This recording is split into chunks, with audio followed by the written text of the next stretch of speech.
Consistency. Control. Hello, everyone. Once again, back by popular demand, it's your commissioner of the NFL 2021 Legendary Football Pool. And it gives me great pride.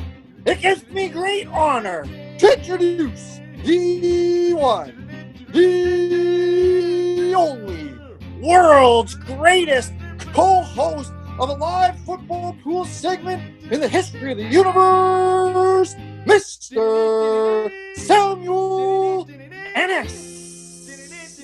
Yes, Johnny O, we're coming out swinging, baby. Week 13's in the books.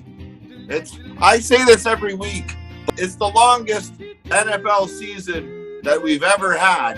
18 weeks. We're in the home stretch. It's football weather out there. If you guys didn't watch Monday night's game, man, was that wind whipping, and boy, does it really feel like football is in the air. Isn't it, Samuel? It's windy weather, not only in the Monday night game, but in the legendary pool among the legendary participants. It's a lot of wind, a lot of tenacity when it comes to the great pick making that's been happening so far in. Great picks, not week 3, but week 13, like you said. And wow, it's gone back fast and gone in a breeze. Yes, sir. And we just had way too many people that made great picks this week to be able to mention everybody, because we had a whole bunch of people tie at 22 points this week. But there was only 2 people where it came down to Monday night, Johnny, in that windy game. And it really came down to, is it going to go over or was it going to stay under? And boy, did we find out. But coming in second place, almost winning his second week this year, the Cowboys fan himself. What is going on? It's your boy, Shano, a.k.a. Feed the Zeke. Feed the Zeke, Sean Matheson with 24 points. But unfortunately, he picked the over. And as we said, the wind took the wind out of his sails, really. And he lost just by a couple points. But we had Sean Matheson do a great job this week, but not good enough. We actually had a brand new winner this week, Johnny. First time this gentleman's winning a week in the legendary football pool, and he is a first-time participant as well. So we're always happy to be able to see these new people winning. My good friend, Mr. David Calvano, DC 89, and I think he actually has something to be able to say for himself, because he may be sick of getting the Packers jersey on the live feed every single week. Beautiful. And everyone wants to hear the great Sam Ennis announce their name. So 20 people stepping up as runners-up.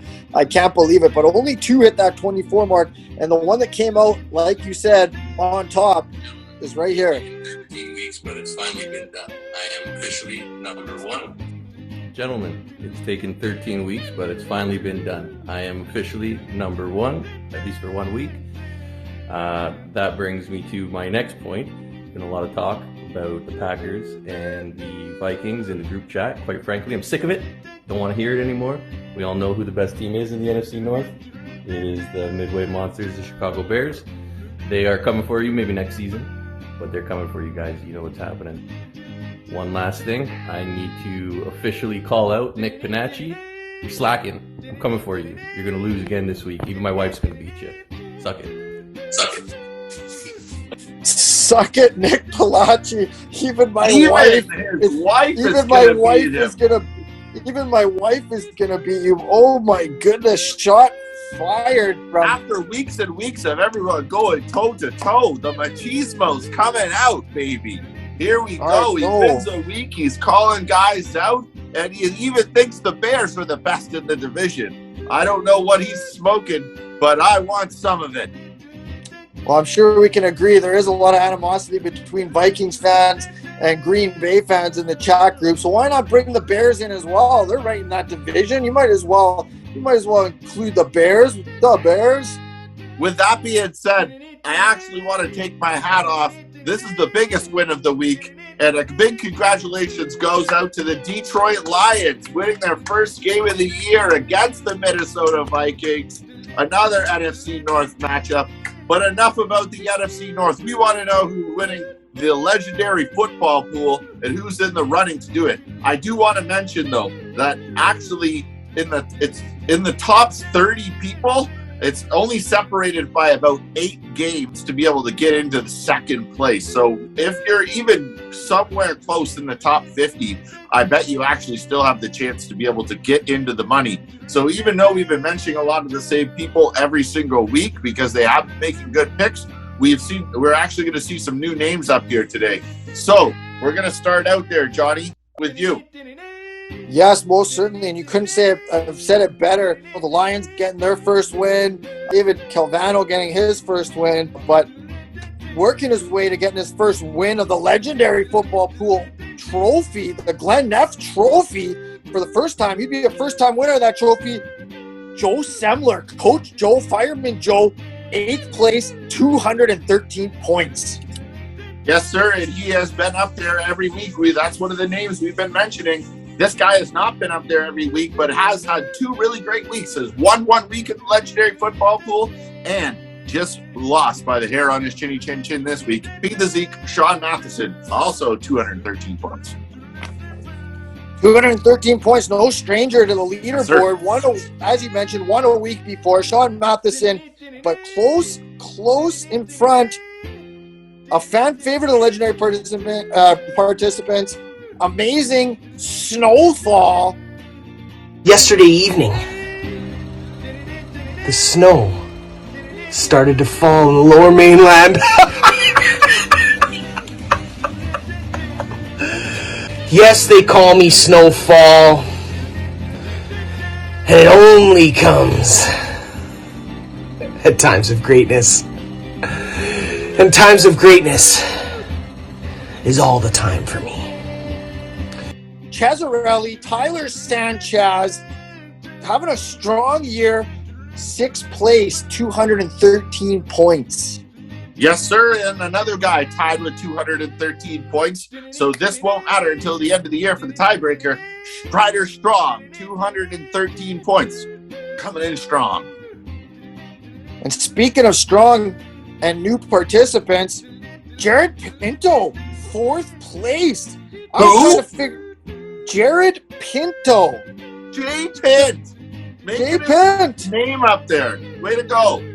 You know, I'm gonna have to reach out. I'm gonna have to call out if Jared Pinto, if you're watching this, we need a video. We want you to introduce yourself on this segment because Sammy and I are smashing our heads against the wall trying to figure out who recommended you to be in the league this year because you're coming out of the fireworks here firing. 4th place, 215 points. Wow.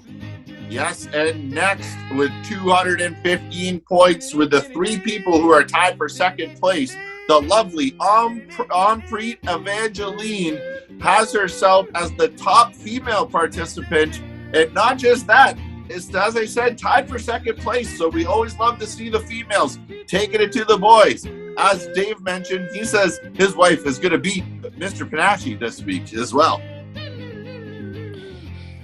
My goodness.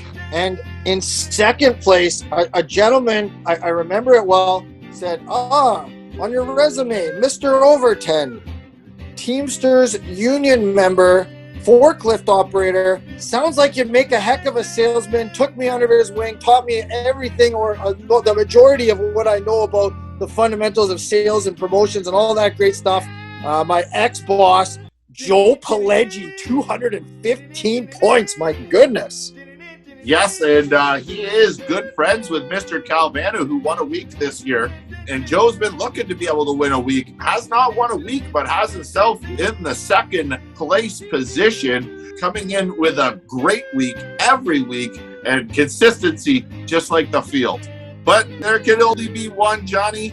He does rep the green and gold, the cheese.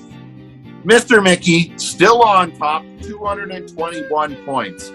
So that is just a 3-game lead, a 6-point lead, 3-game lead on the second place position. And like I mentioned, if you scroll down all the way to, I'm not even joking, let's say 51st place, it's just a 10-game spread. So, man, is it close coming down to the stretch? But this is all just about who's able to consistently just put up numbers. As I mentioned at the beginning, 18 weeks, the longest we've ever had. It really just going to come down to the people who have the stamina to be able to make it through 18 weeks and get their best picks in every single week, Johnny, because it just takes one bad week and you may not be in it for the rest of the year.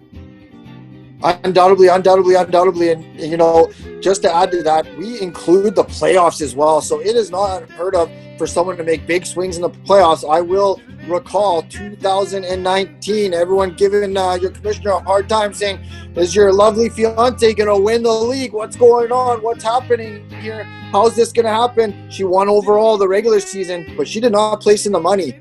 So there's a lot of points that can happen in the playoffs alone. I think there was a 10-point swing in that particular happening in the playoffs. So lots of football left, lots of football.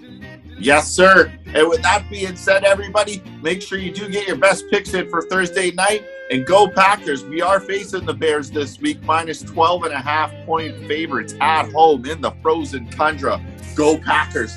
Good afternoon, good evening, and good night.